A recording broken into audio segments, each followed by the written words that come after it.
Museum Ilmu Pengetahuan dan Teknologi atau IPTEK di Taman Mini Indonesia Indah adalah destinasi unik yang menawarkan wawasan dalam tentang ilmu pengetahuan dan teknologi di Indonesia. Dengan koleksinya yang kaya, museum ini mengajak pengunjung untuk mengetahui perkembangan sains atau inovasi teknologi dalam sejarah bangsa. Dari artefak bersejarah hingga pemeran interaksi, Museum IPTEK di Taman Mini menawarkan pengalaman belajar yang mendidik dan menghibur bagi semua generasi. Koleksi yang pertama di museum ini terdapat teknologi Tesla Coil. Tesla Coil adalah alat yang menggunakan prinsip elektromagnetisme untuk menghasilkan arus listrik tinggi. Dikembangkan oleh Nikola Tesla pada akhir abad ke-19, alat ini terdiri dari dua kumparan utama, kumparan primer dan kumparan sekunder. Ketika arus listrik berubah arah dalam kumparan primer, ia menciptakan medan magnetik yang memicu terjadinya arus listrik tinggi dalam kumparan sekunder, menghasilkan loncatan listrik spektakuler. Selanjutnya, di museum ini juga terdapat teknologi sepeda di atas kabel. Sepeda di atas kabel adalah alat peraga yang menjelaskan tentang keseimbangan pada suatu benda. Keseimbangan suatu benda dapat tergantung pada distribusi dari massa benda itu sendiri. Pada alat peraga, pada sepeda kabel, massa yang terdistribusi adalah sepeda dan beban yang terletak di bagian bawah sepeda. Ketika sepeda di kayu, beban tersebut menghasilkan momen yang besar sehingga menyebabkan terjadinya keseimbangan antara sepeda dan juga beban. Pada gambar pun juga tertera, minimal tinggi badannya adalah 135 cm dan maksimal berat badannya adalah 50 kg. Selanjutnya ada teknologi sepeda pengisi daya. Ketika Anda mengayuh sepeda ini, energi mekanik yang berasal dari tubuh Anda diubah menjadi energi listrik melalui sistem generator. Hasilnya, energi listrik dapat digunakan untuk mengisi daya baterai atau menyalakan handphone Anda serta peralatan listrik lainnya. Energi mutlak diperlakukan untuk kehidupan. Setiap hari kita menggunakan energi seperti untuk menyalakan lampu, handphone, laptop, dan sebagainya. Tetapi, tahukah Anda bahwa sebagian besar energi yang kita gunakan adalah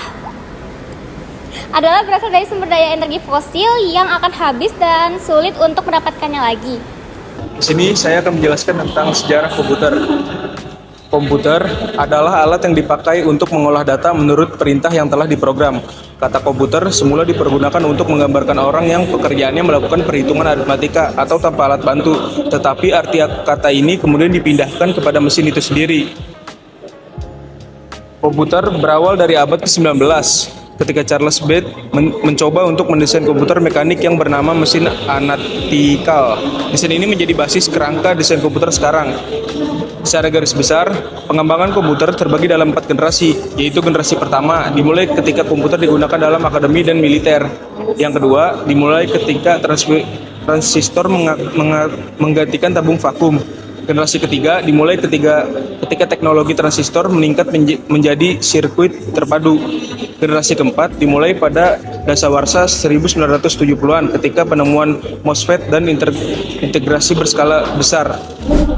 Ponsel cerdas atau smartphone adalah telepon genggam yang mempunyai kemampuan layaknya komputer.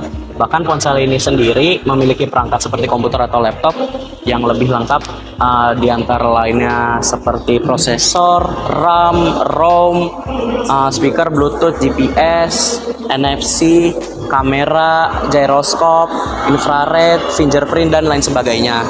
Lalu dari masa ke masa teknologi dari handphone ini semakin canggih. Seperti di tahun 1992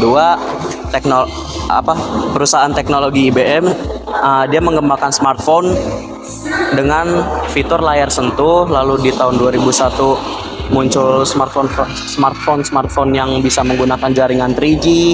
Lalu di tahun 2007 iPhone pertama baru diluncurkan oleh Jobs. Tahun 2010 smartphone juga banyak mengeluarkan fitur-fitur yang dapat dijangkau oleh masyarakat menengah melalui Android. Lalu tahun 2018 diperkirakan penggunaan smartphone akan melampaui 5 miliar dan penggunanya sudah bertebaran di mana-mana. Pada tahap ini manusia sudah tidak mampu untuk hidup tanpa smartphone, bahkan hanya untuk sesaat. Mas, kalau boleh tahu namanya siapa? Nama saya Angga. Oke, boleh nanya-nanya di sini. Boleh, silakan. Sejarah pertama dibangunnya Museum IPTEK ini gimana ya?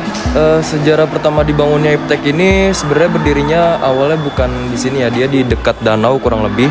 Nah, itu diberdirikannya tahun 10 November 1995 oleh Bapak B.J. Habibie almarhum. Nah, setelah itu kurang lebih di tahun 2000-an dipindah di dekat-dekat sini, di pintu 4 kurang lebih kayak gitu. Itu sih sejarahnya. Ya, makasih. Terus apa aja sih yang ada di museum ini? Teknologi apa aja yang ada di museum ini? Teknologinya sebenarnya banyak ya, bermacam-macam, yaitu seperti teknologi transportasi. Setelah itu ada lagi evolusi dari awalnya teknologi itu ada sampai mungkin yang zamannya mungkin Albert Einstein sampai penemuan handphone segala macam itu. Setelah itu masih banyak sih selain itu juga. Terus manfaatnya apa aja sih dengan kita mengunjungi museum IPTEK ini?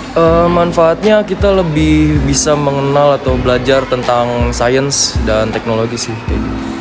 Makasih ya, Mas. Iya, sama-sama. Kali ini saya akan mewawancarai salah satu pengunjung di museum IPTEK ini. Mas, boleh wawancara sebentar? Namanya siapa, Mas? Arken, Kesini sama siapa? sama teman-teman. Tujuan datang ke sini tuh mau ngapain sih? Tujuan saya datang sini buat ini sih, penasaran gitu sama pengetahuan di sini kan. Ini musim IPTEK kan, sama teknologi gitu-gitu sih. Kami tertarik, kayak datang sini. Terus yang udah didapat dari lihat museum ini tuh apa aja sih? Dapat ya pasti dapat ilmu kan dan wawasan gitu. Gimana terjadi kayak gempa, tsunami dan lain-lain. Kenapa bisa kayak gini, kenapa bisa kayak gitu. Pokoknya banyak deh. Terus dapat juga ternyata sains atau ilmu pengetahuan tuh gak ngebosenin gitu. Sebenarnya tuh seru gitu. Itu sih yang dapat sini. Ya, Mas. Iya.